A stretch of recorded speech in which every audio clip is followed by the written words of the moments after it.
Yes, I did say I will use that song for an intro, but I was just kidding. I can't play that song on YouTube. Why? First of all, copyright infringement, and the lyrics of that song will probably get me kicked off YouTube. Sorry. Sorry, folks. Production team. Okay, let's work on another song.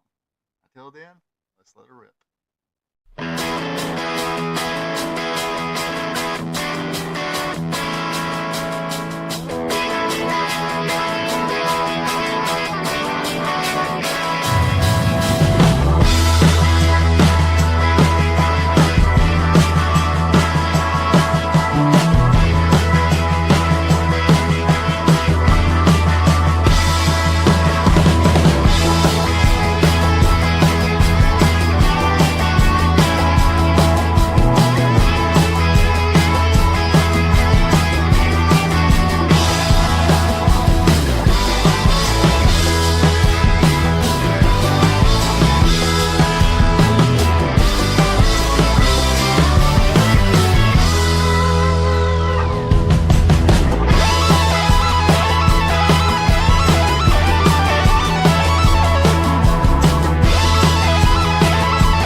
Hello, ladies and gentlemen. Ronald Ray here, your boy with a cornbread accent.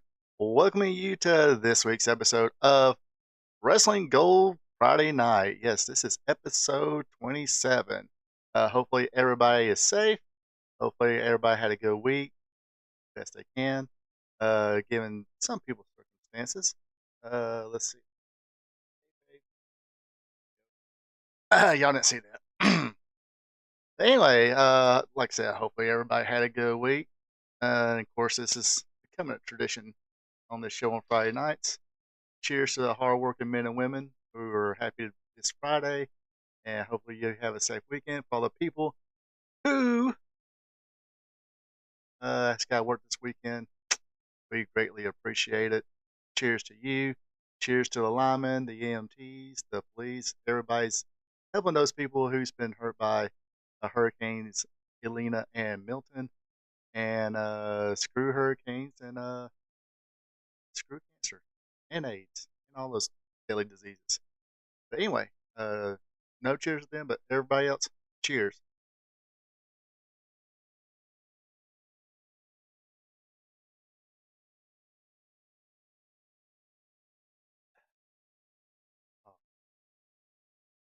Refreshing. So yes, this is Wrestling Gold Friday Night, live in the living cover, filmed in front of a studio audience. That's uh, audience one, me. But yes, this is where we talk about the good old days of professional wrestling, the sport of professional wrestling. Excuse me. Uh, Back when wrestling was real, back when wrestling was wrestling. Of course, you know the whole spiel. Join me in the chat, like Joe King, Brenda Watson. I got a what's up from Joe King and a piece from Brenda Watson. We almost match. That that'll come later. Uh, this is what we got right now. But yeah, uh, back when wrestling was wrestling. So yeah, if you're watching this live, hit me up in the chat with any questions or comments of what I will discuss tonight. Or just do like I did. Say what's up, hello, or something in between. Flip me off if you want to. At least it's something. If you're not able to join me live and you watch the replay again, you got the comment section. Comment on anything you want to, or like I said, just say hello. If you're enjoying this, let me know. Let the algorithm know that you dig it by hitting the thumbs up button. That tells everybody that you like it. And also, if you're not a subscriber yet, it is totally free. Be a champ and click on that subscribe button. But yes, I'm home, right at home. And I did forget well, I didn't really have time to put my photos together and everything of the damages, stuff like that. But hopefully next week I'll get to that. I'm just such a busy person, but got a pretty decent show. We're gonna talk about the today in wrestling history. Also, we got a watch along from a house show that the National Wrestling Alliance under Jim Crockett Promotions presented on May or February 1st of 1987 in the classic Atlanta Omni. So uh, that should be interesting. So other than that, anything else I need to get to? If not, hey, let's let her rip. We'll start off with today in wrestling history. Let me grab my notes here. There we go. Yes, looking forward to the watch along. That's what I want to hear. Yeah, that should be interesting, especially before I keep going on here. Especially um,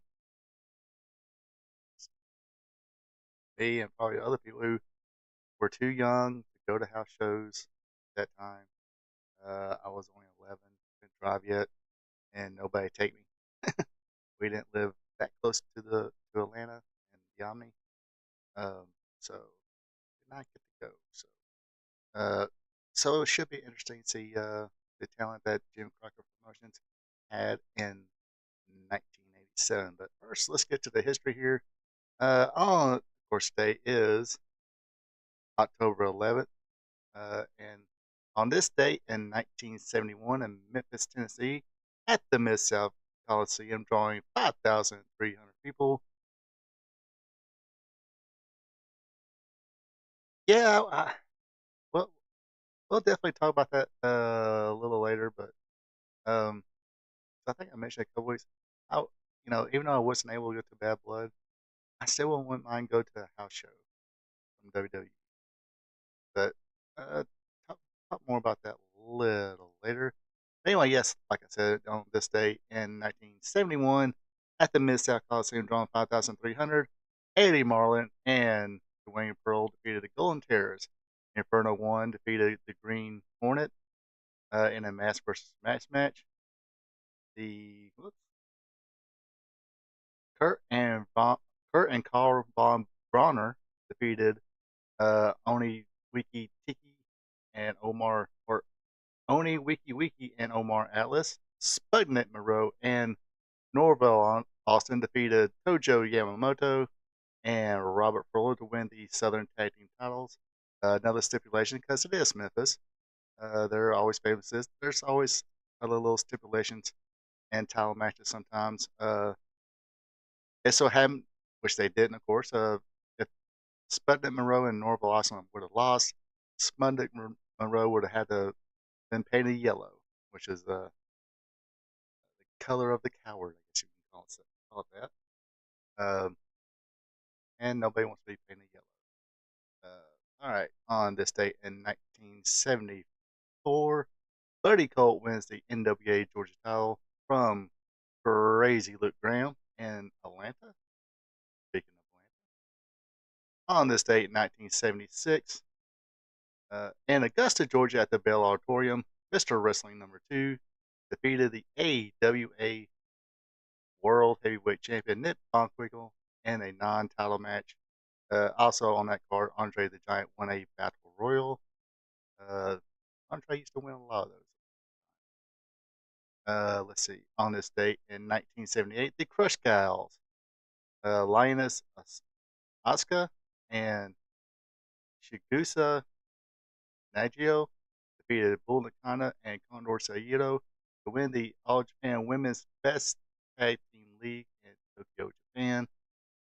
I will say this again: if you want to see some uh, way ahead of their time, some solid, good female wrestling, kind of what you see today, uh, especially in the WWE.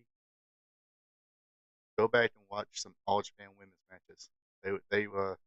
There's some tough girls and very good matches. Let's just say that. On this date in 1980, Bobby Jaggers defeated uh, Bugsy McGraw for the Florida title in Jacksonville, Florida. Uh, Jake the Snake Roberts defeated Johnny Mantel to win the Louisiana title in Shreveport, Louisiana, at the KTBS studios. Blackjack Mulligan defeated Bobo Brazil to win the WWA title in Indianapolis, Indiana, on this date in 1982. Nick Bumwinkle pinned Jerry Lawler to win the Southern title. Hello, Karen Poole. Hey, we do match. I think your color and my Gatorade match. So, my Gatorade, you and Brenda Watson match me. So yeah. Uh, Also on that card, at the Missed Out Coliseum that drew 6,655 people. Dutch Mantel defeated Angel. Steve Regal, not that Steve Regal, Mr. Electricity Steve Regal, not William Regal, uh, Steve Regal. And Spike Huber defeated the Sheep Herders, which was Jonathan Boyd and Luke Williams at the time.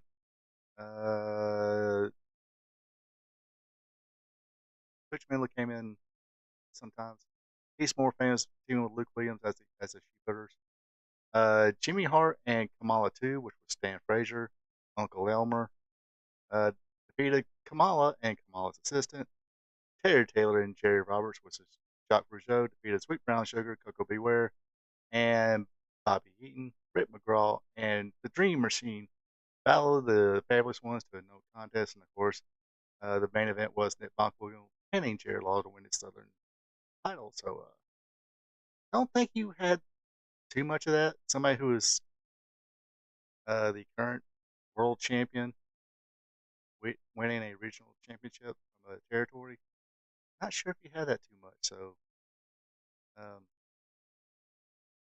so this was kind of interesting on that grounds. So if you kind of know a little bit more of the history and everything, hit me up in the chat or hit me up in the comments and let me know whether uh, reigning world champion actually went into the territory and won the regional a regional title, and kind of hold those at the same time. I mean, I know that at one time Ric Flair was the Mid Atlantic champion, uh, Missouri champion as well. The race was a Missouri champion. Of course, Terry Funk, wherever territory he was at, Terry Doherty, they won Florida titles. Briscoe won the George at Briscoe won the Florida title one time, so probably a Mid Atlantic champion too. But never that championship in the world title simultaneously. Uh, you know what? October 11th was a good day for Jerry Lawler. Because on this date in 1993, he was defeated by Macho Man Randy Savage to win the held up USWA Unified World Championship. This is kind of when the WWE or F and USWA kind of working a little partnership here. Actually had Vince McMahon on Memphis TV at one time. I don't think he was in the studio. Could have been, but a lot of WWF stars at the time, like Luger, Randy Savage, uh, Undertaker, who was of course he kind of got a start in Memphis as the Master of Pain. So they made appearances again in Memphis times. Real interesting time there. Maybe have to watch along on one of those ones. And last but not least, on this date in 1996, the Ultimo Dragon won the famed J Crown Collection of Championships. Oh gosh, I bet you his travel bags was heavy. Uh, he did that by defeating the Great Sasaki in Osaka, Japan. Uh, these two guys are very talented. If you dig the light heavyweight division, X division stuff, AEW's flippy stuff, watch these two. Watch Ultimo, watch Sasaki, watch Sasaki Michinoku. Of course, Rey Mysterio at the time as well. A lot of talented people in the lightweight divisions, cruiserweight divisions. But yeah, those were all like some kind of middleweight, junior heavyweight championships that you see that they're holding. Uh, it's like that's one of the same right there. Don't know. And of course, that right there, the let's see, on his left is that's the WCW Cruiserweight Championship right there. Really name all of these. I looked it up. You know, sometimes I don't realize I probably need to look them up till too late. Uh, yeah, lot of gold there. And like I said, Ultimate Dragon. Uh, too bad. When he finally did go to WWE after a little bit of layoff because he had some injuries and stuff like that. Didn't really get to shine as well as he was able to, but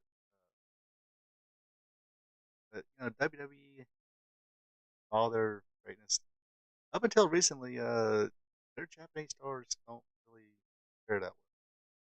Up until like Asuka, Nakamura a little bit, Io Sky. Oh, Io Sky is fantastic. Very saying,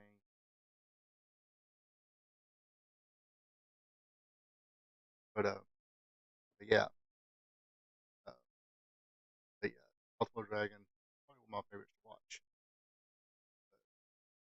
Let's see, did I miss anything?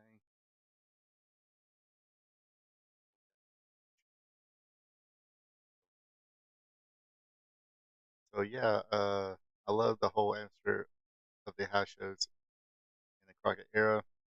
Like I said, I didn't really go to one. I actually did go to an NXT house show one time. I was working in KC, South Carolina. They had a show in Columbia, which is not, you know, maybe with traffic, 30 minutes, but no traffic, 15. But that was a pretty good house show. First time I seen Nakamura. First time I seen Finn Balor before they got moved up to the main roster. I seen Cash Wheeler wrestle a bunch of times, but not with uh, Dax Harwood as at the time of the revival. Now they're FTR. Who else is on that show? Oh, Elias. Elias was there. Um, well, yeah, we can bullshit about that later. Let's see here. Let me move on quickly this evening. So go ahead, get to that watch along. Let's see. There we are. Change the screen up a little bit. As you see at the bottom, there's my emails and my social media account. So if you want to cut those down, track me down, follow me, be a friend or be a friend, you're more than welcome to. Probably not. Uh, be honest, I kind of use them to advertise uh, my content when I have them up, or like my live shows. I'll put them up, advertise them the evening before and all that. So, especially on Facebook and X. So, excuse me. But yeah, if you want to be my Facebook friend or uh, TikTok, I don't. Yeah, a few things on TikTok, not too much. No, don't worry, I'm not working or anything like that. Not showing my feet or anything like that. Not this boy, not this white boy. No twerking, no feet showing for me. So, anyway,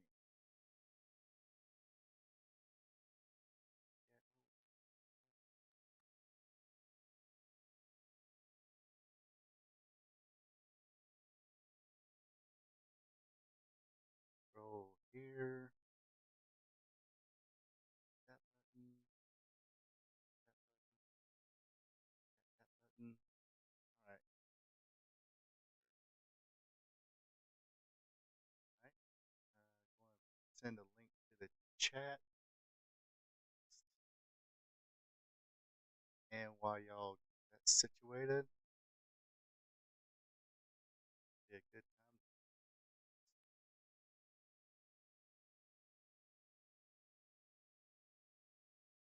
Uh,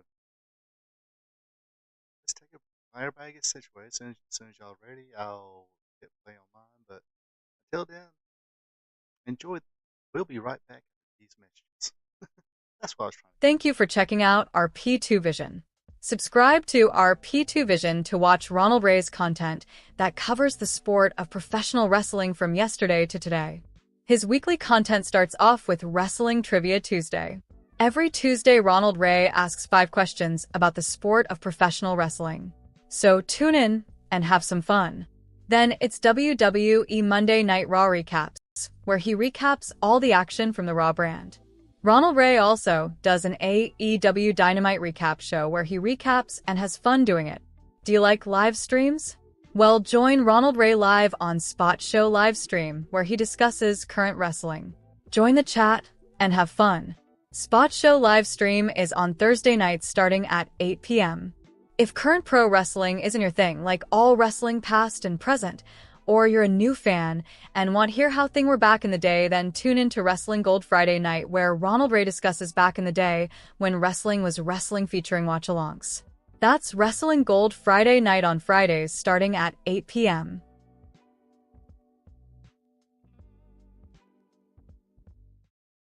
And we're back, boys and girls.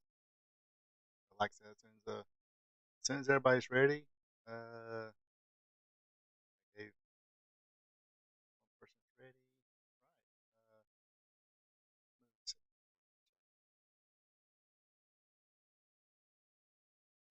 I might.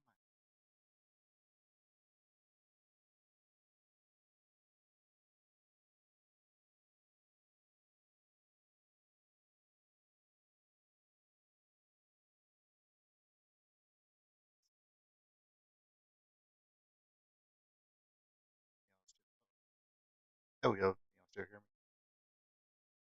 All right. I'm gonna do the countdown here, and 5, 4, 3, 2, 1. Push play. Can you hear me now? Okay. All right. Push play now. Ladies and gentlemen, our first of the evening, a one.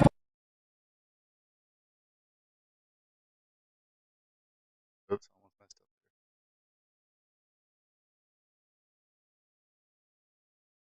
Almost messed up there. Press the mute button on here. And of course, who do we see there? With Shoe Baby. It's been 20 minutes, so I think I can say it.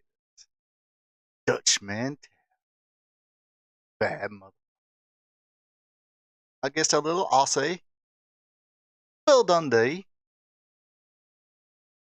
Yes, my English accent, Australian accent, and Jamaican accent, pretty much the same. Terrible and the same at the same time. But he was the Central States heavyweight champion at the time. And of course, these two uh, wrestlers, they go way back from the Memphis days, and probably just about everywhere Dundee went.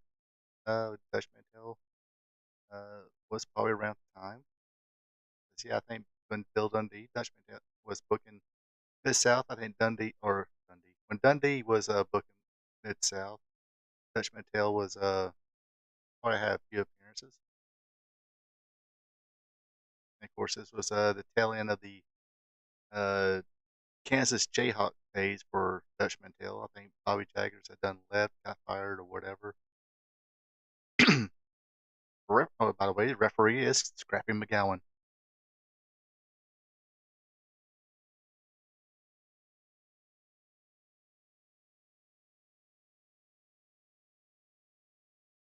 But yes, Dutch Mantel, resident of Oilthorpe, Texas, was a Kansas Jayhawk.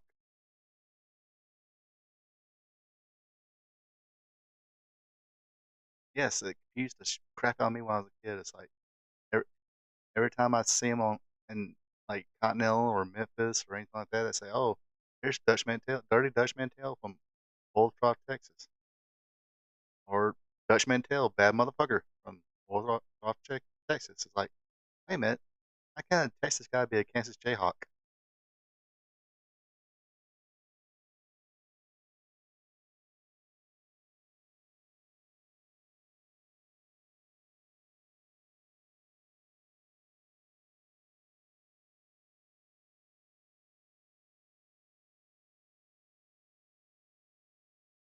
And yes, I do believe before uh, Albert, Prince Albert, or whatever, Tenzon, whatever his name was later on.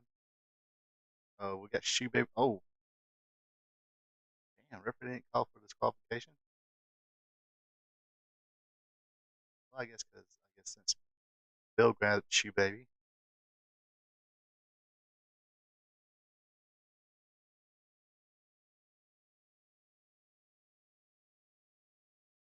yes, that was a real crack of the whip. He did crack it.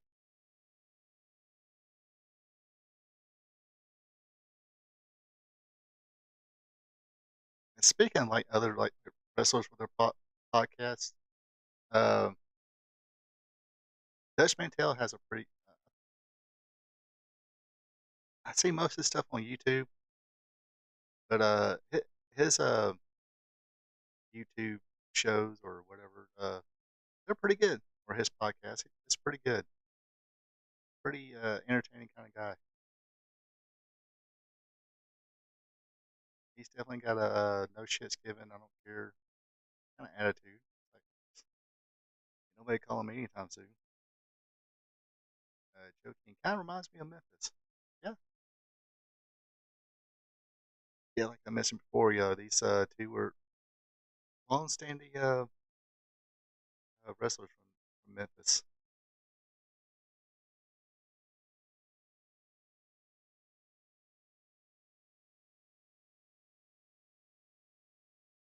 They probably spent probably as much time in Memphis as Jerry Lawler, except for they actually uh, and Jerry Lawler, he went here or there, but he didn't really need to go anywhere. He was the top guy, so.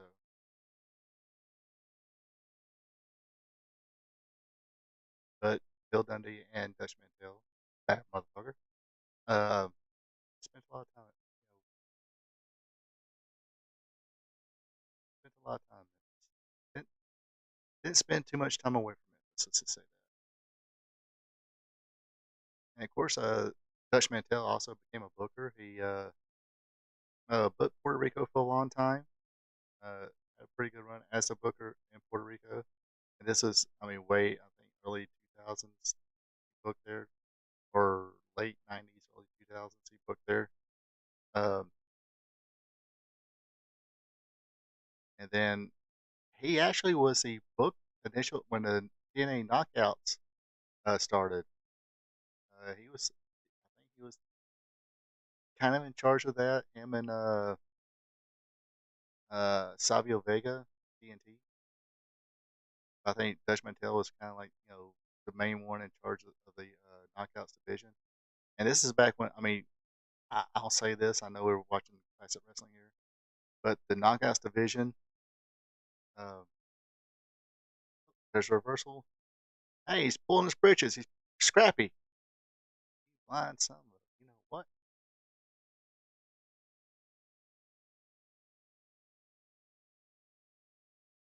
And of course, I said Bill Dundee. No, no, no. But oh, right from the get go, got gorgeous Jimmy Garvin against Bob Armstrong. This is Bob Armstrong. I guess he was wrestling here while his good friend the Bullet was still in Continental. Maybe, not sure. I don't know. You know what? I think this is when the Bullet. Uh, this is when the Bullet went to Mexico to feed the hungry children. Back out. Oh, surprise! That was a quick one. We got Cass on hand, gave it a little backhand, and that was the end of that one. But yeah, when the knockouts division was really good in TNA, that was Dutch Mantel's booking there, and they don't get nowhere near the credit they deserve. The early knockouts division.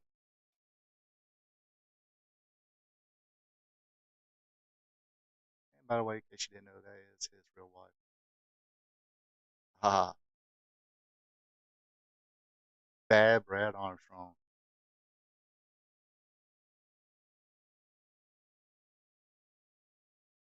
Such a good guy. He even shook hands with him. Screw the referee. Yeah, I shake hands with the guy who's going to take my jacket. Or the photographer. I shake hands with the ring announcer. Screw that referee.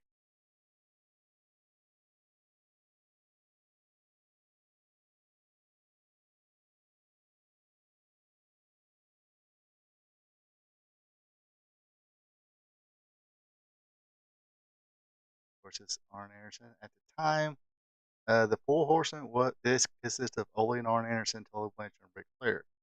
Lex Luger came in, got on TBS, and said he wanted to be a horseman. As of this time, he was just an associate of the Four Horsemen. He wasn't a full fledged member yet. They had to kind of kick somebody out. Bully had to go.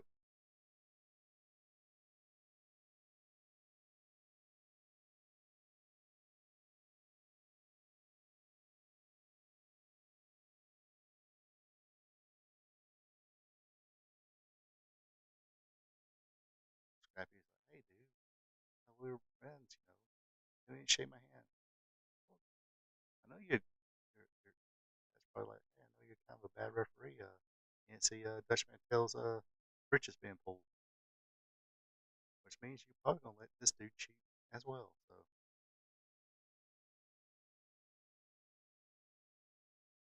James J. Dillon. Supposedly, if you ask him what time it is, he'll uh, he'll tell you how to make a watch.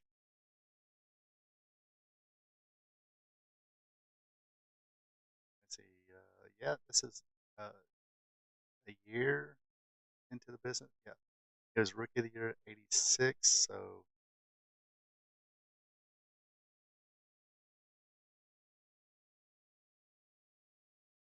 jacked up mofo. That's all I can say about him.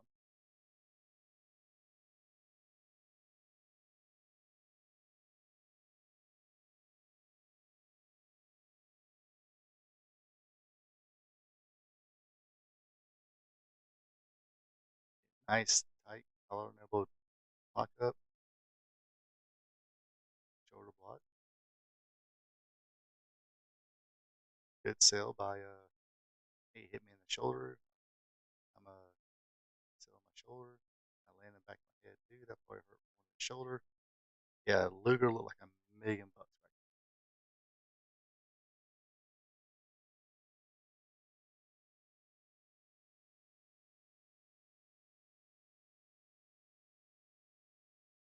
But that's kind of how he got popular. That's how he got the big bucks.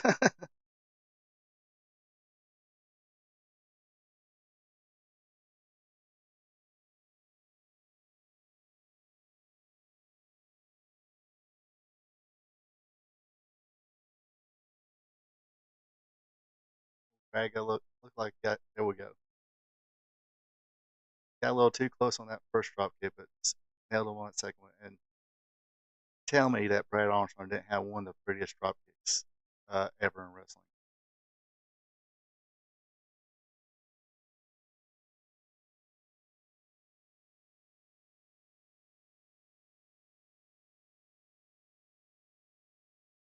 And like I said, he was cool as hell the one time I met him.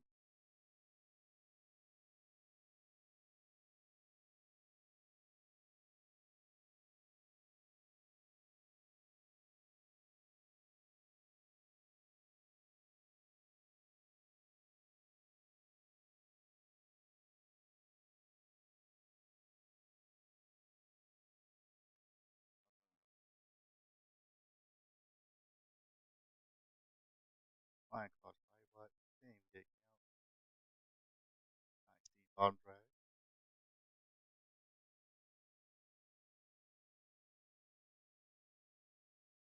Yeah, check it. I mean, nice simple arm bar, but check out the facial expression. Every time Brad cranks up, he sells it as if Brad's about to break it.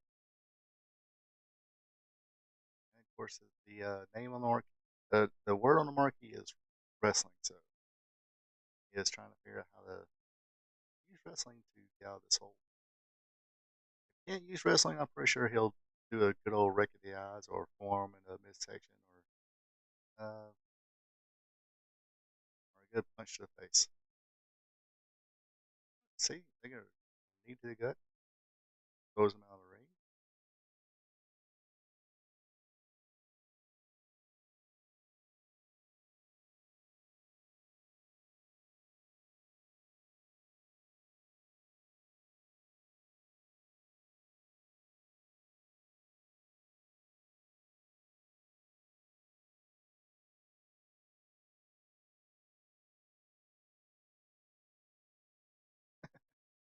Slick way to break up the count there. No, we ain't doing that count out shit. She has back in the ring.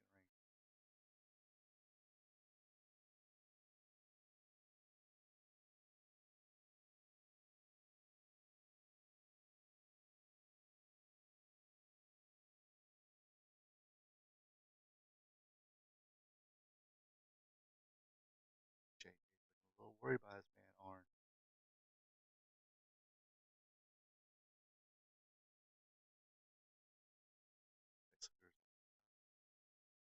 I'm sitting here. What did I do? Oh, I'm supposed to be sitting here trying to learn stuff. But I'm just kind of waiting to make sure I don't mess up my spot here in this match. And check out the rats in a second.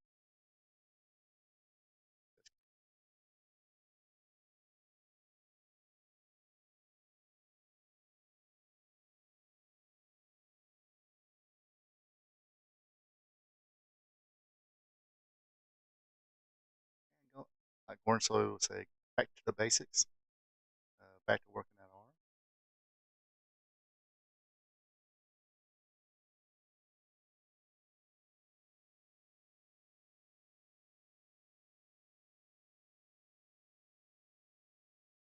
And of course, everybody knows that Arn Anderson is left-handed.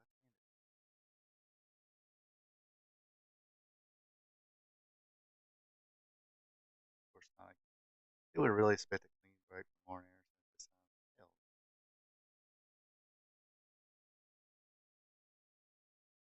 oh, that'll ruin your social plans.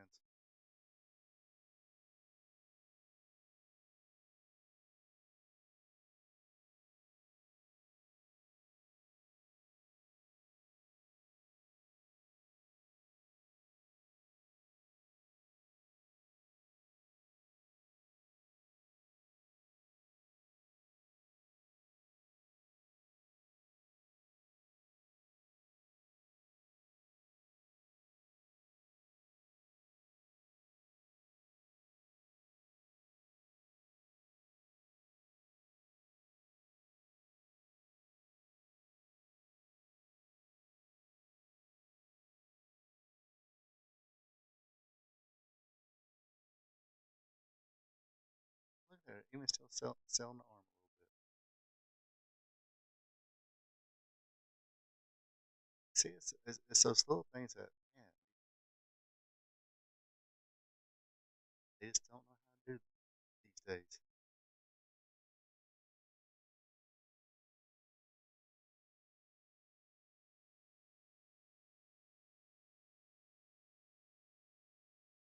Spine buster, the originator of the spine buster.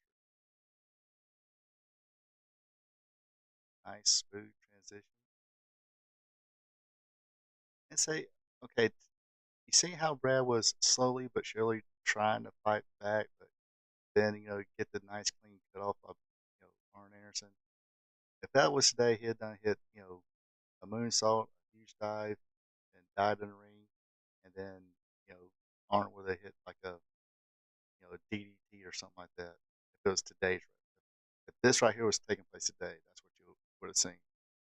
See, uh, it's that slow build up, that slow comeback.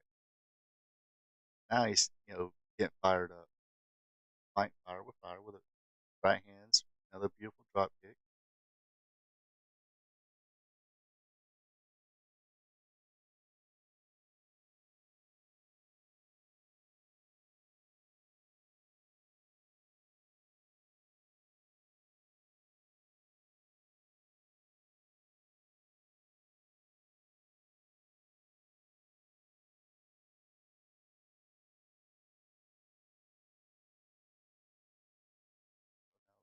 It's like Armstrong's gonna pull him in the ring the hard way with a suplex. Let's look. Ah, Luger tripped him up. One, two, three.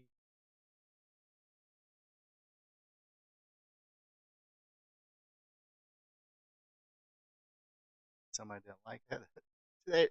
That's how you get cheat.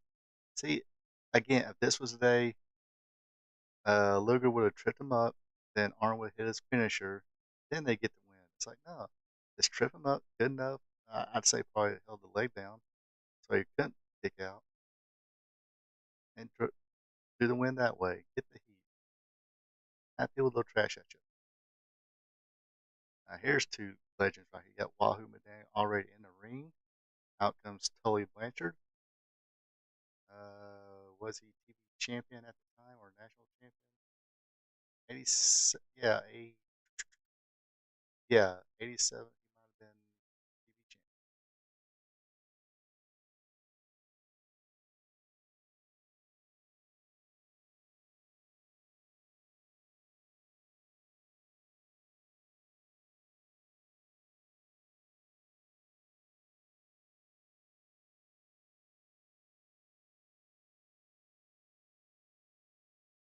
Yep, that's what he is. The television champion at this point. And listen, Tully Blanchard was a great freaking heel. So the chops that dude's about to receive, can't really feel sorry.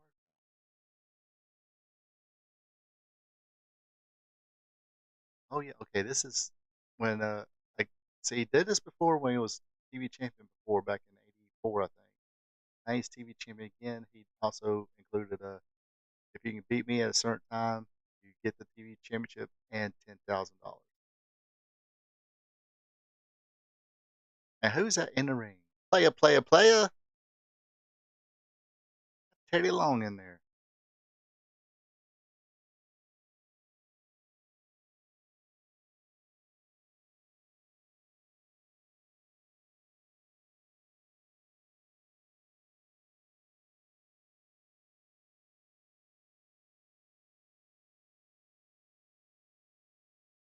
Now was it? It was like a year or two later. He did the heel referee and turned to heel manager, managed Doom, uh, then the skyscrapers or skyscrapers.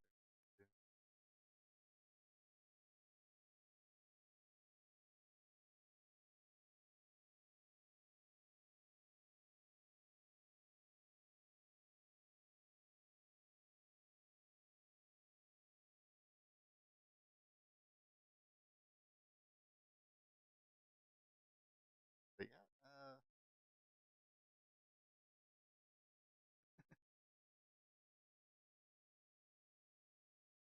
Wahoo makes sure JJ keeps his distance. Don't need you involved in this match.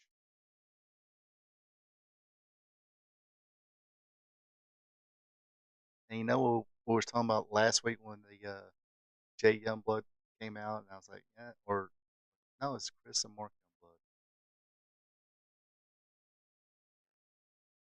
That's good. Just tell the manager, break him in the eyes, give him a few more chops. Uh, and come to find out, I let the cat out of the bag that the Youngbloods weren't actually Native Americans; they were Puerto Ricans or Mexicans.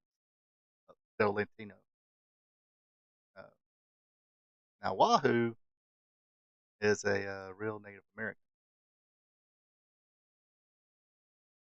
Uh, very good athlete at the time, in his prime. Of course, this is not his prime years at this time, but a great college and pro football player. But at that time, believe it or not, pro wrestlers made more money, or yeah, pro wrestlers made more money than NFL football players, and a lot of them would supplement their income by wrestling part time. Then it came to a point where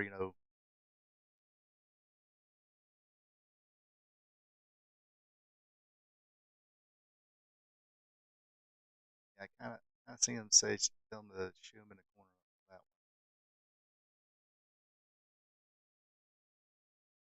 one. I didn't realize it. Well, I'm sure he realized it.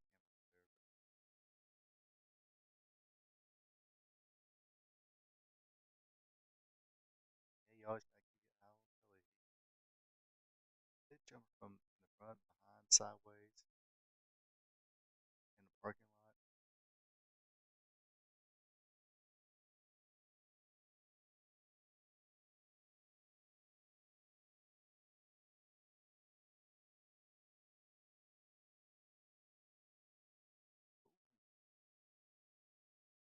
Oh, upper thigh, upper thigh.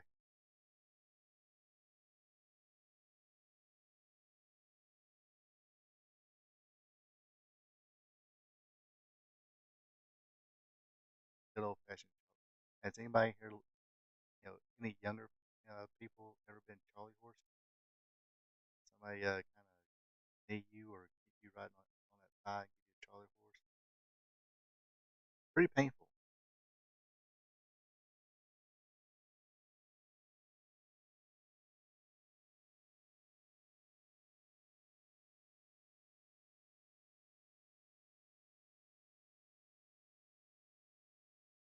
Now look at the forehead of Wahoo. Yeah, he's played a few times. Apparently, him and from what I hear, him and Johnny Valentine had feuded this together like all over the place, Mid Atlantic, Texas, and wherever they went. Where one went, the other one followed and drew money.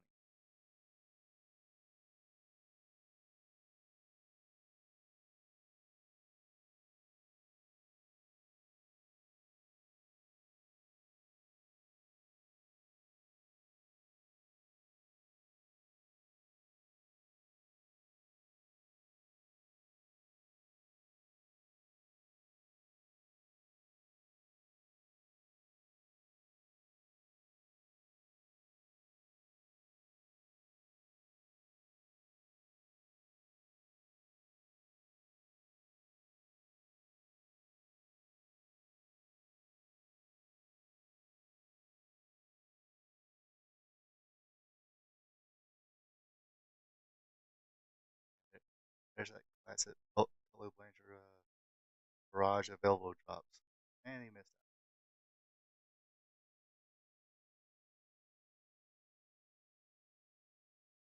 that. Definitely always wonder, what would become of Gino Hernandez if he had came to Crockett as well.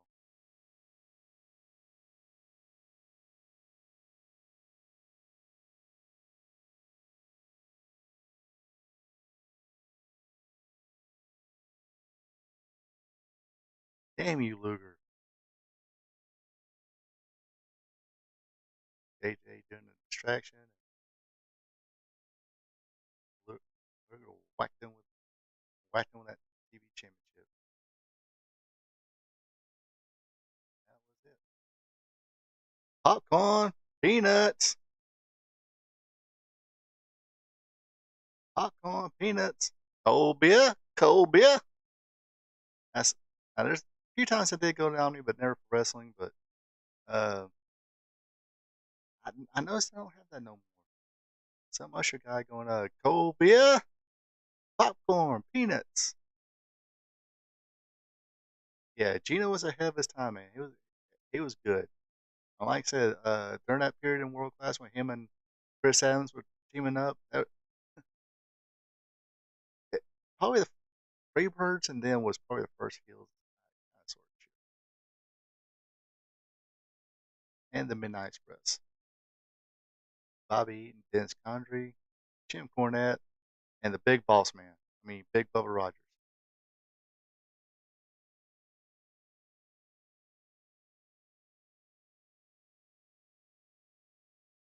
Now, I'm guessing at this point right here, this is when Ricky Morton was feuding with Ric Flair.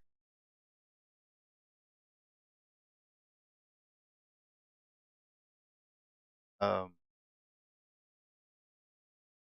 yeah, I think Ricky Morton's probably uh, having world champion matches with Ric Flair. So this is probably why you see Robert Gibson teaming up with Ron Garvin, who at the time was the United States, one half the United States Tag Team Champions. Of course, the other half was Barry Windham.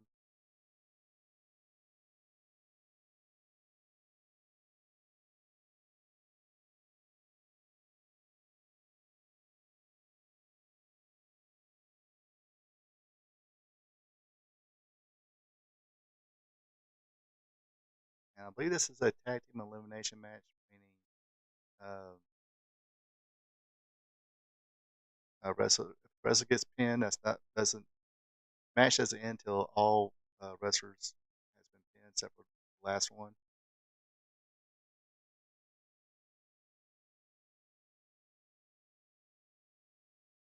Which one?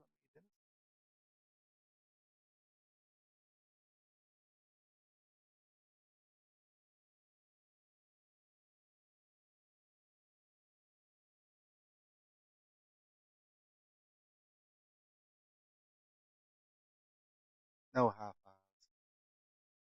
We hug. Yes, that right there would draw you heat if you were a heel.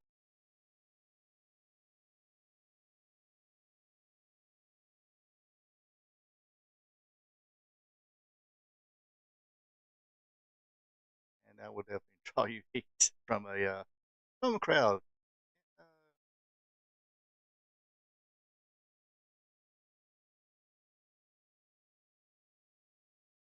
Imagine what the crowd was chanting at that point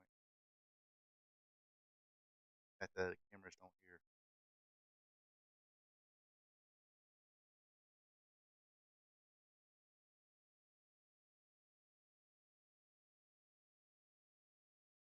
And much we talked about Brad Armstrong earlier, gotta give that same respect to Bobby Eaton and Dennis Condreras.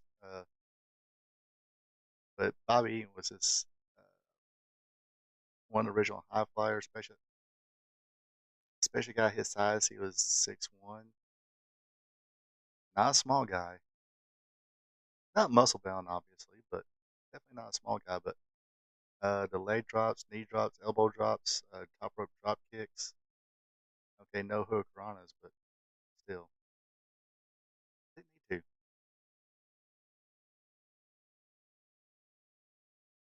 Ricky Morton would throw around hurricanranas way before it was called hurricanranas. Hell, even before it became a Frankensteiner.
Of course, Ron Garner was known as a man with a hand of stones, but didn't quite get that knockout punch this time around.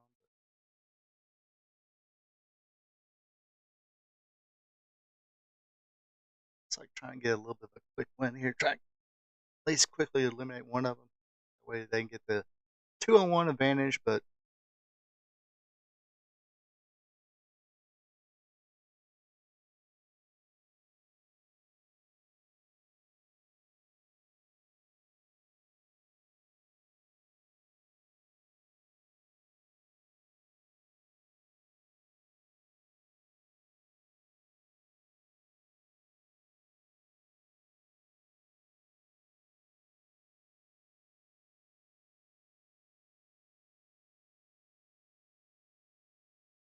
see this site. This is kind of the same stuff that the unholy union would do. They get the referee to not pay attention to them. They come in with their double teams. As far as today's tag teams, especially the women, the whole unholy union, they were very good. Oh, big butt! You didn't see that, Teddy? Come on, player. You see that big man just club him in the back, right in front of you.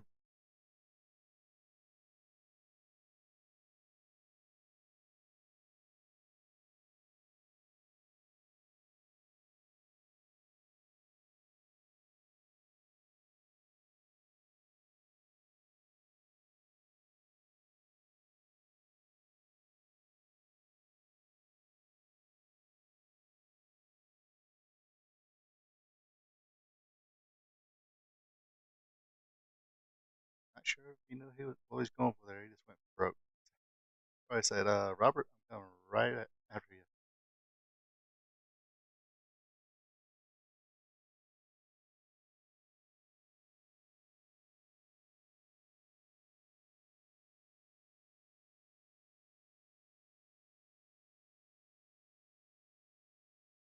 And especially at this time, I always thought Bobby didn't do the best punches.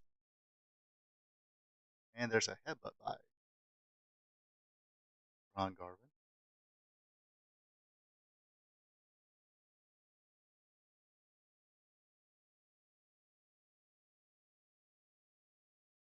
because he was young and in shape here.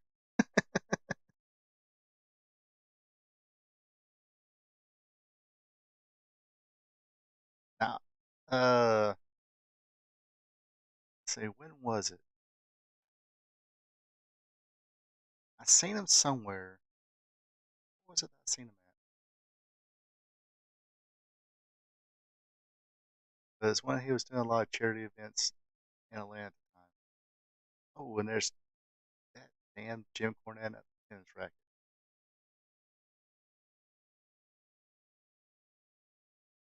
And Robert Gibson and his third leg has been eliminated.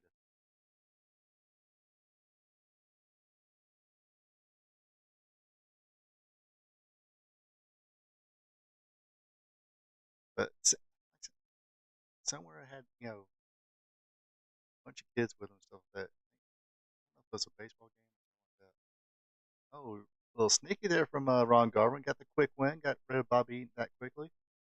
Now it's down to Dennis Condrey and Ron Garvin. But anyway, I seen Teddy Long. I was like, that's Teddy Long right there. But that dude, a little bigger than what you see on TV. Tell the time he was spending some time in the gym.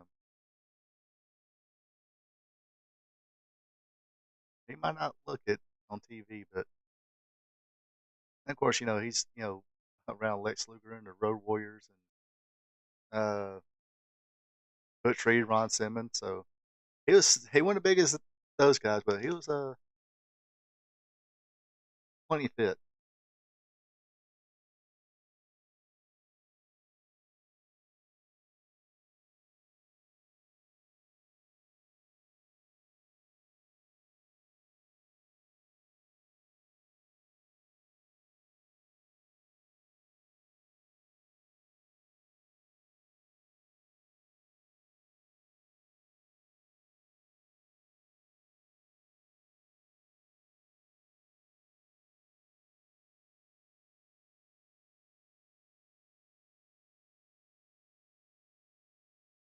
wrestling moves and punches to the face don't work, the good break thighs.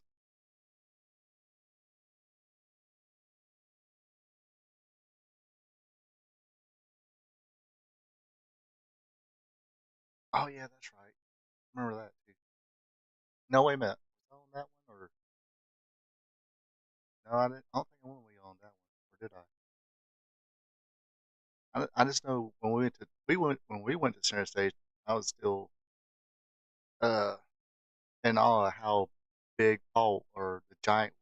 Paul White, Big Show, whatever you want to call it. And we are on that second little level there, and we're just went eye level with them. Oh, double noggin knocker. The meeting of the minds is yeah. What commentary used to say that? Say that.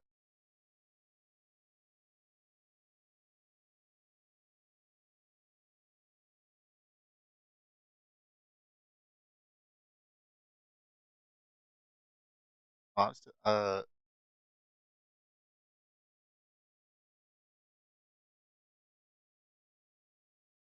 still remember that time we went to Georgia Mountain Center and Ric Flair just walked right between us. Not even saying hello, didn't ask for an autograph or anything. Can you believe that? Ric Flair? We didn't ask for an autograph. It was like, woo. But he had like Dud Dillinger and another security guard with him. So he looked like he was pretty occupied with something else.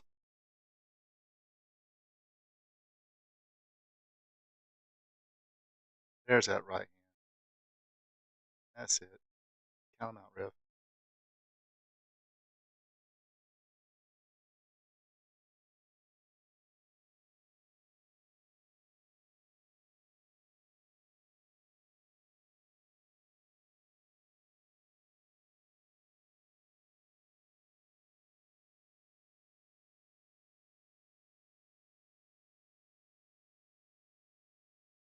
Notice Robert gets right there, like acting like a fan, telling Ronnie him again, him again.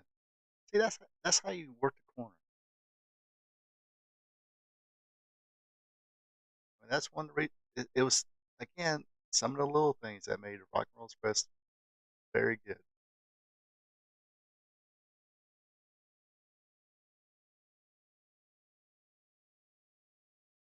Let's see, 4101. Let me know when you get back there. I ain't paused it myself, and I paused in the right wrong spot. No grown man wants to see that. Heck, I don't even think grown women wants to see that.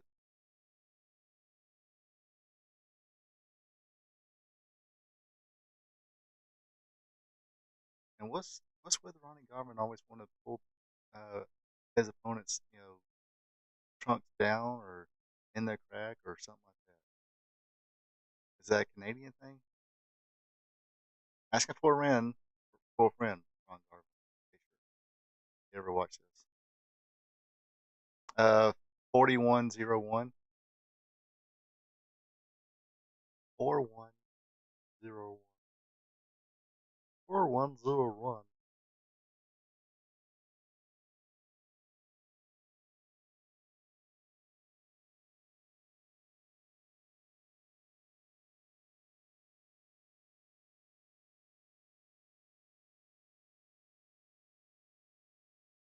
Here we go. And we seen wait giving the guy a wedgie. Oh my gosh. Like I said, I don't think no grown man wants to see that. I don't think even there's any grown women wants to see that. Uh oh. One, two, with the help of well, the cheating backfired that time, and now they're bam.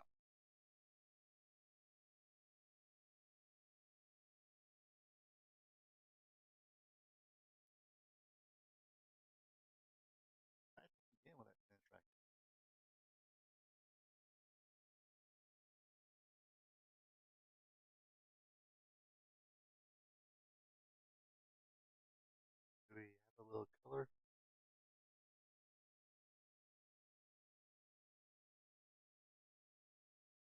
now Robert has it.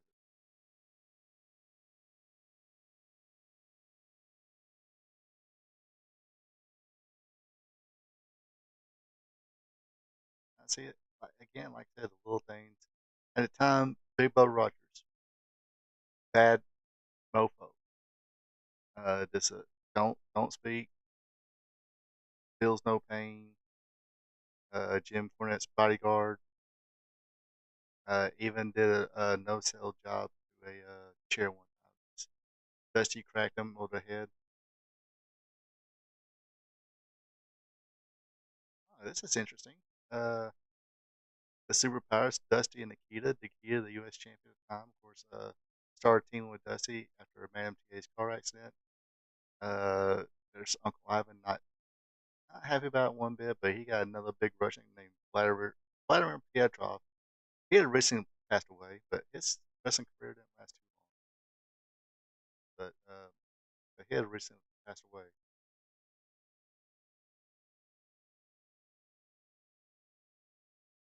And the referee is Tommy Young. And Tommy Young just got out of the ring. Oh, photographer lady might need to get out of the way. We go, got the chain. Oh, we're gonna have we are going to have color on this one, and we do.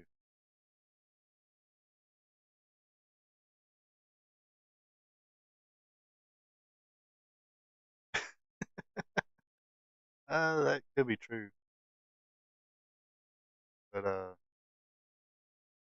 but Gibson had a tennis racket. He, Bubba didn't back off. He just kind of stepped away because he had a tennis racket.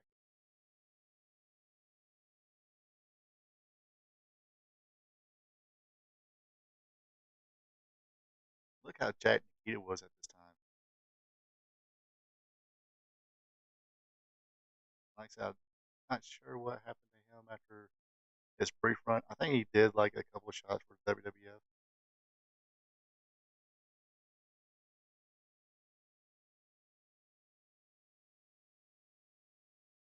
Tommy Young awards this match.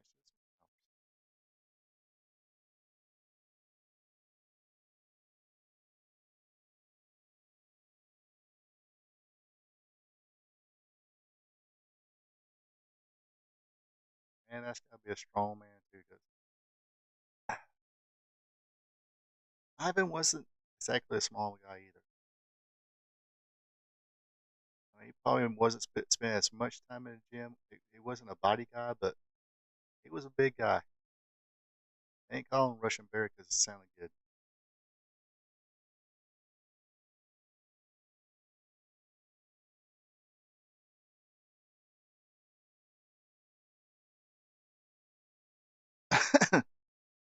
Well, I tell you what, it definitely wasn't Dusty or Ivan Koloff. Ah, here we go.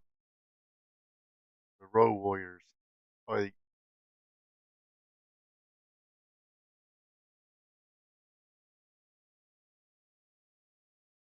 just them alone. They got to be like the top drawing tag team in history. Probably them and the Freebirds. I mean, I wouldn't say the Dudleys. They're just part of that WWF package. Yeah, put rock and roll in there, but it's rock and roll midnights too. There's Rick Rude. Yes, he even spent time in Jim Crockett Promotions. One half the tag team champions with Manny Fernandez, the Raging Bull. Raging Bull, Daddy.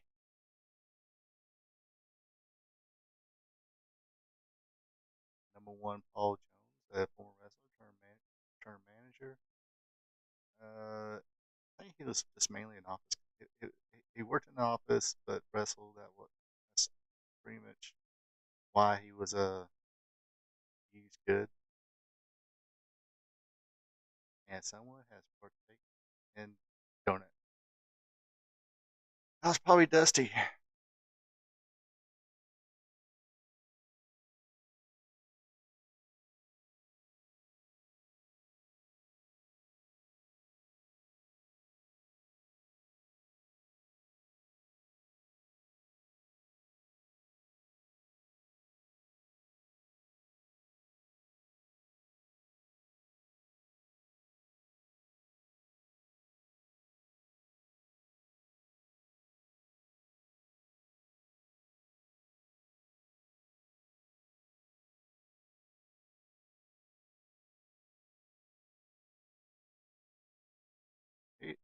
Drew was always freaking jacked.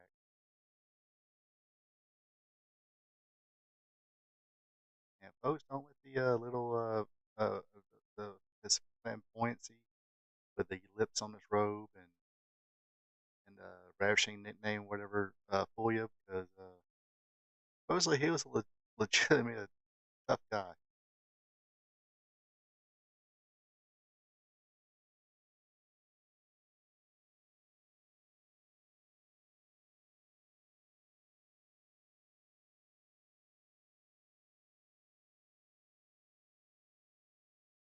And I will say the worst thing about this right here, I wish they would let the they show footage and play the Black Sabbath's Iron Man as the Road Warriors came out. And you want to hear pop,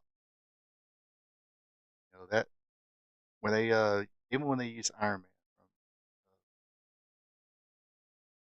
from Black Sabbath, that initial boom, it it drew a pop. People reacted, and like I said, speaking of Jack Mofo's, the role, I mean, Hulk was a little more cut, but Animal was the stronger of the two. Uh, from what all the little stories I've heard.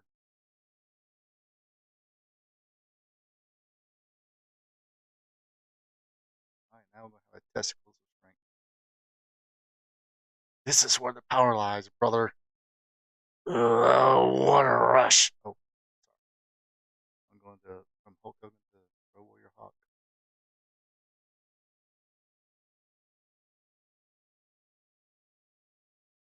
Okay, show of hands when they were a kid who wanted to get a haircut like Hawk or Animal.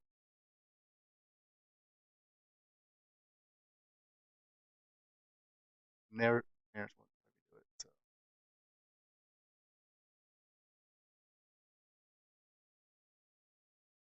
yeah, I mean, that's true. When they cover up the music, they cover up the pop too. It's like this. Let it flow.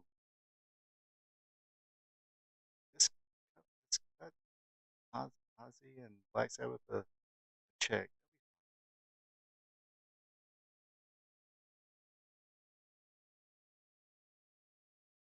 What the hell are you trying to do there, Manny?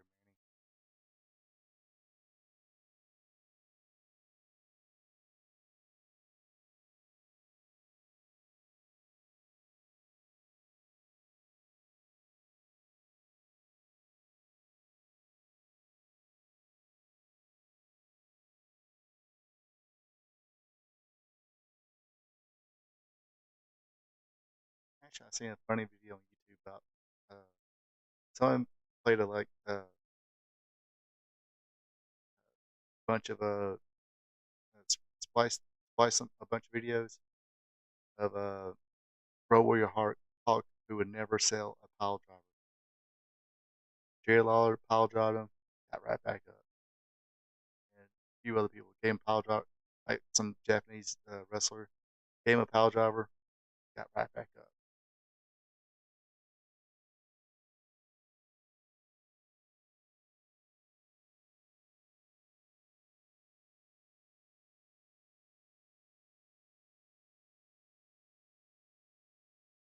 And people forget, yeah, even though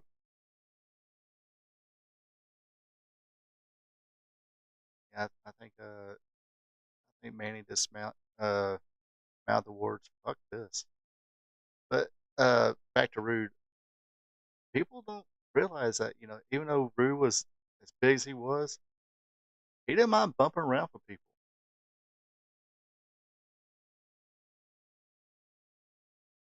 He knew how to take bumps and sell, and definitely let the baby faces shine. Dude should have been a world champion, especially when he went to the WWF, came back to WCW as part of the Dangerous Alliance. They should have put the title on him, not Vader. Nothing against Vader, but it's just WCW at the time they went through a crap load of executives and stuff like that. From Jim Hurd, the office people, Kit Fry or whoever. Then Bill Watts came in, and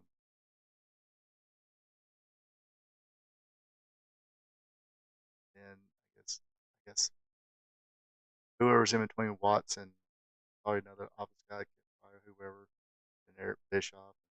By that time, unfortunately, Root had to retire.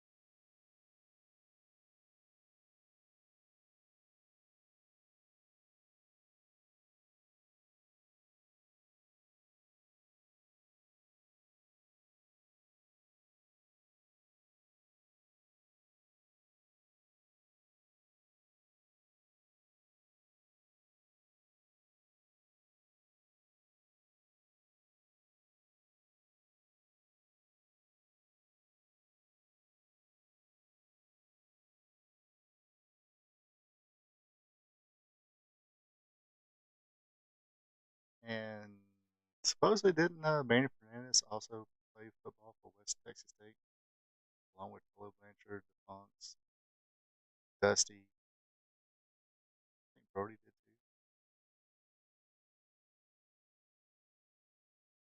Looks like they were heading that way when Simmons was chanced. Starkey was supposed to be, but he got hurt a few years back, and Dr. Death took his place. I guess that was after the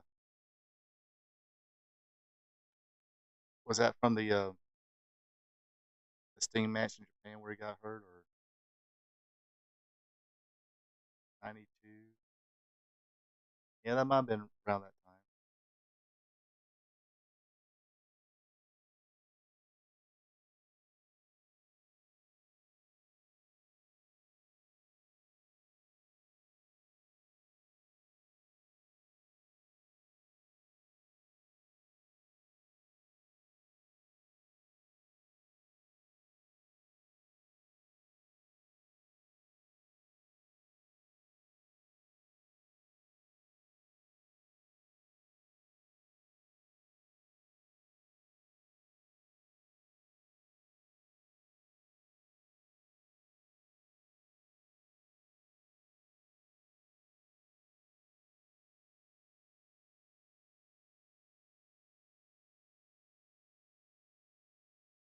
Oh, okay.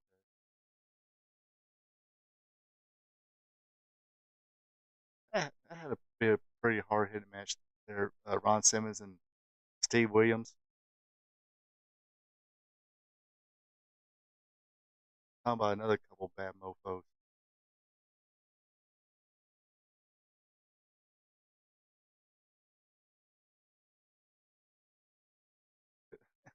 Who was it? Arn Anderson talking about how Steiners would mess with everybody except for Ron Simmons, and I don't know who coined the phrase, but uh, they call Ron Simmons Mister Unfuckwithable, which I don't blame him.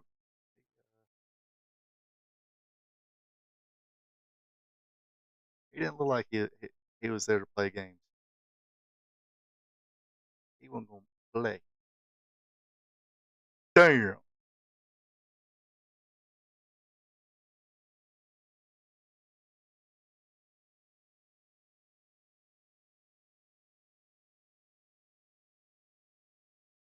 I think I remember watching a little bit. That's where Muda won Battle Ball by eliminating um, Barry Windham. Then Muda won the NWA World Title. Then uh, Barry Windham beat Muda. That was prime Barry Windham. That was probably what was it, kind of lone wolf gimmick? I don't think he really called himself lone wolf, but uh, I guess they sort of nicknamed him that, but didn't officially nickname him that. Oh, we're gonna see it. Pile driver.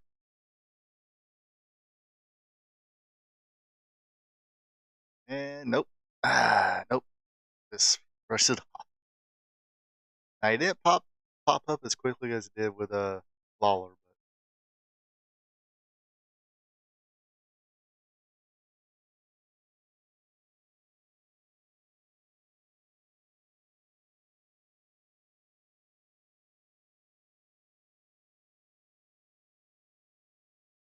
here we go. We got Animal in the Bowl. Move, Teddy. Move, player. That's how you throw a shoulder block.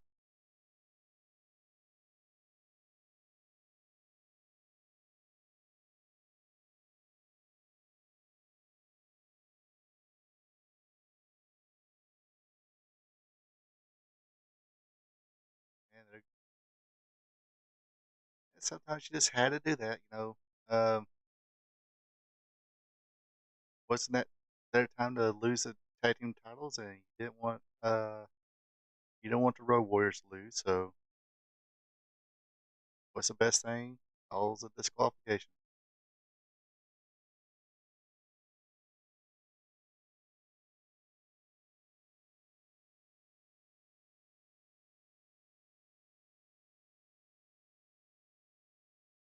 That's a younger Paul Ellering. Yes, that's the same Paul Ellering. That's where the Karrion Cross and Authors of Pain.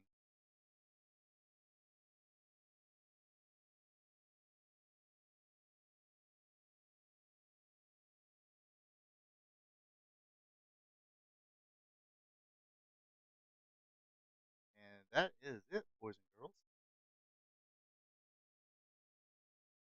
Yeah, I mean especially when he came back to WCW. Yeah, he sometimes do the little twirling of the hips and stuff like that, but he had matured. His character had matured a whole lot, and he had Deucey with him, Medusa. I used to crack up every time he called Medusa Deucey, but yeah, this during that time, it's like uh, granted, at the time it was during that you know recession and the wrestling recession.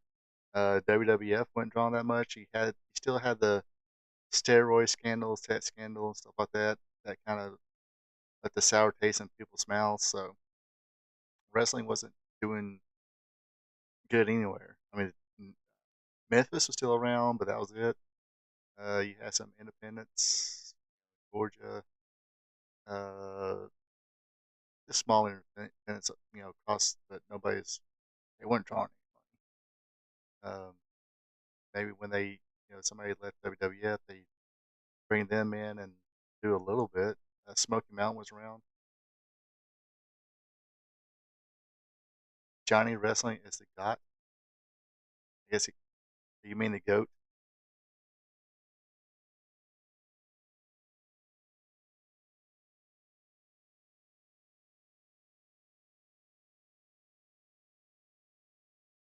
Never, never give up, never surrender.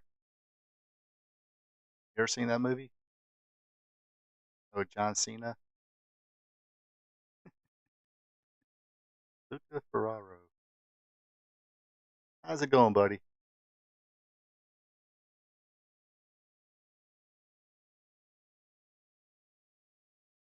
Actually, yep. Uh, I wasn't a huge fan of John Cena, particularly. Um,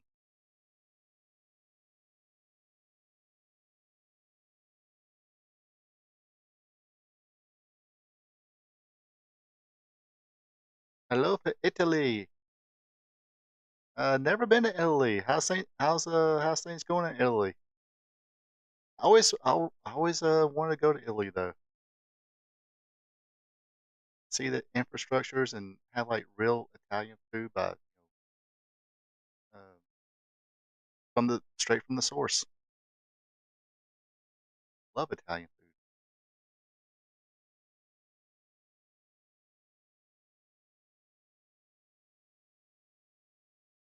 Yeah, definitely want to go there. How long you been watching wrestling? No, I don't speak Italian. Sorry. I used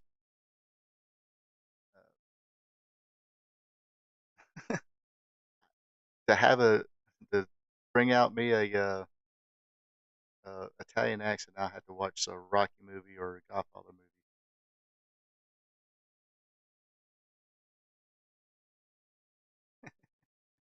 But no, I don't speak any Italian. I just got this cornbread accent. I barely speak American English. I speak redneck English. Over yonder, right yonder, mater, tater, britches, Coca Cola. That's it. That's a redneck English. John Cena fan, but how you feel about his retirement coming up?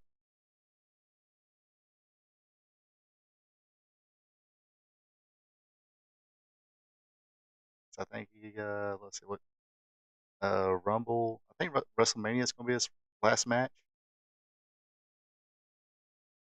or is he going? Is he going to make an appearance at Survivor Series? I forgot which ones.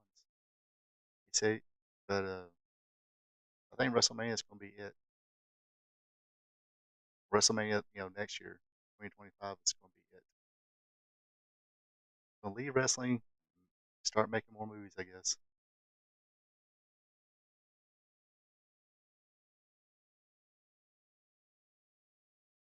Joe King, he's a big John Cena fan. Me, eh, respect the dude. I mean, you know, uh, like I said, respect the dude for his work ethic. When he want to be a top guy, he did top guy stuff. Uh, oh, it's whole, the whole next year, so it must be. Um,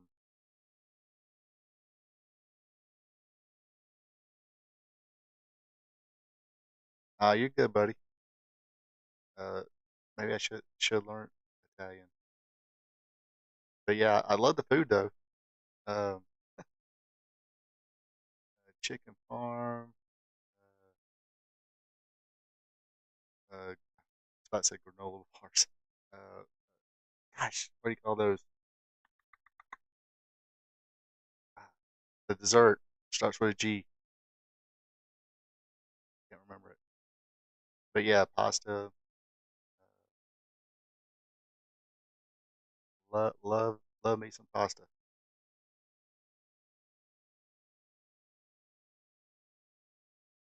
You gotta send me a recipe for a good, authentic, like uh, Italian dish. See if I can whip it up. As long as it don't have beans in it. I don't think y'all have. Do y'all have beans there? Not a beans fan. Now I don't do raw tomatoes either. I gotta use tomatoes to make a sauce or whatever. I can do that all day. I can't. I, don't- I I'm allergic to raw tomatoes. Not really. And as you guessed, I didn't eat a whole dinner. I just can't do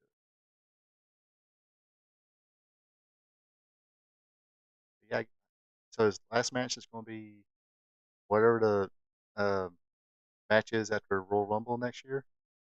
So I thought it was going to be Royal Rumble, whatever that Elimination Chamber, and then WrestleMania. I think I got that right.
All right, buddy.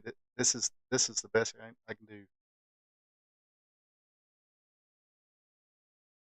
far as Italian.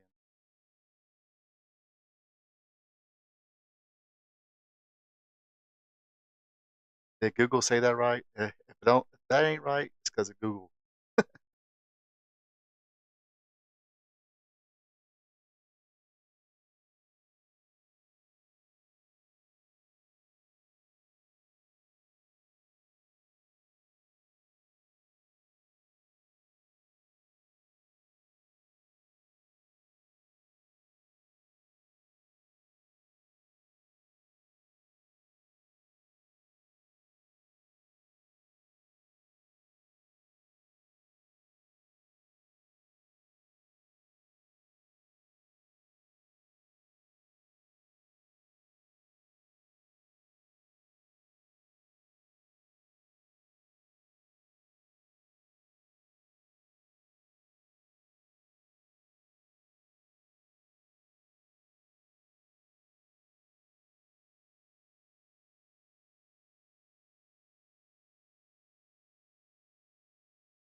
Yeah, I can't speak it, but I can definitely I can use Google.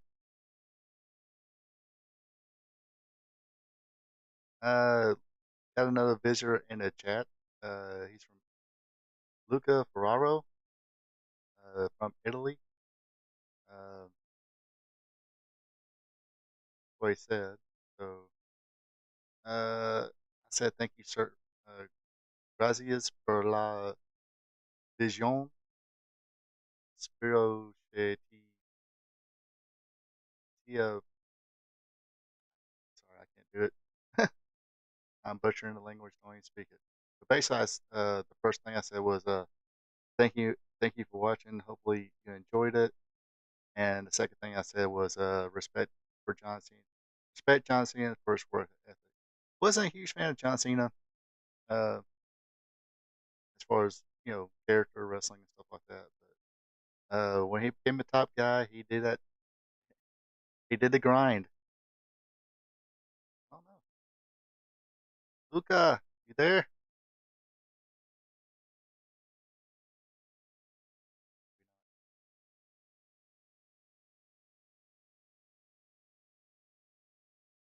But apparently he's like you. He's a John Cena fan. He's going. John Cena's gonna be retiring. Then probably another 2 years, year two, three, maybe. Come back, do a couple more matches, get his Hall of Fame thing, and probably make uh guest appearances here and there. Yeah, I can't keep up who's all in the chat here, but uh, pretty cool though. Having somebody from Italy check my stuff out. That's uh definitely a cool thing. So hopefully you check out my other stuff. Uh, Sorry, I don't. If you live in another country, sorry, I don't speak any other languages. Can you see my English? It's not that good. It's a Southern thing. Public education.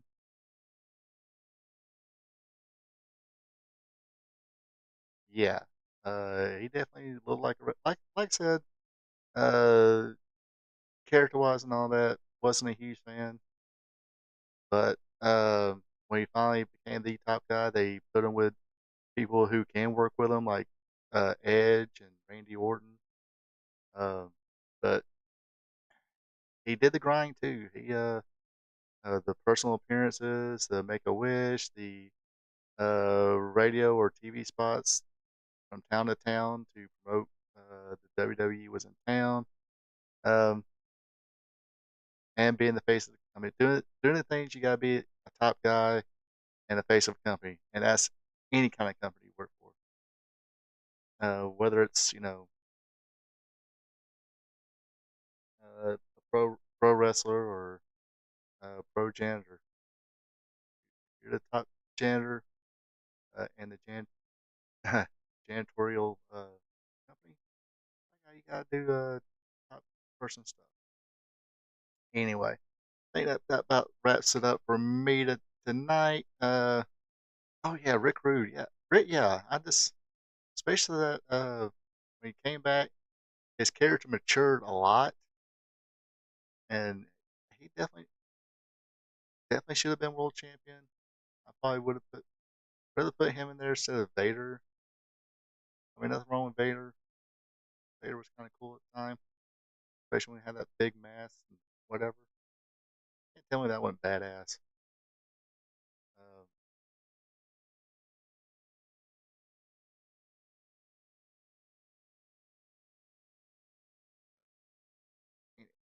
uh, well, like I said, I think I'm gonna call it a night. Appreciate everybody watching.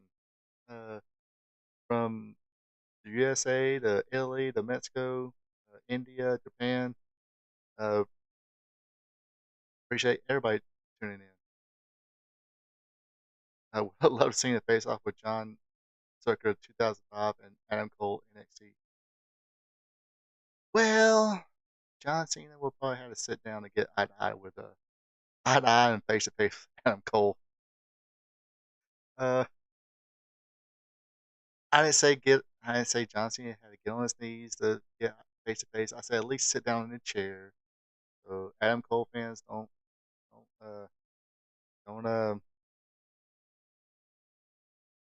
don't be don't be sour.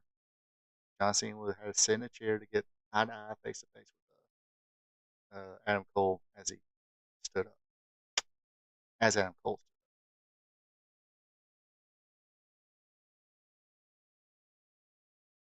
Yeah, Cena would definitely kill him.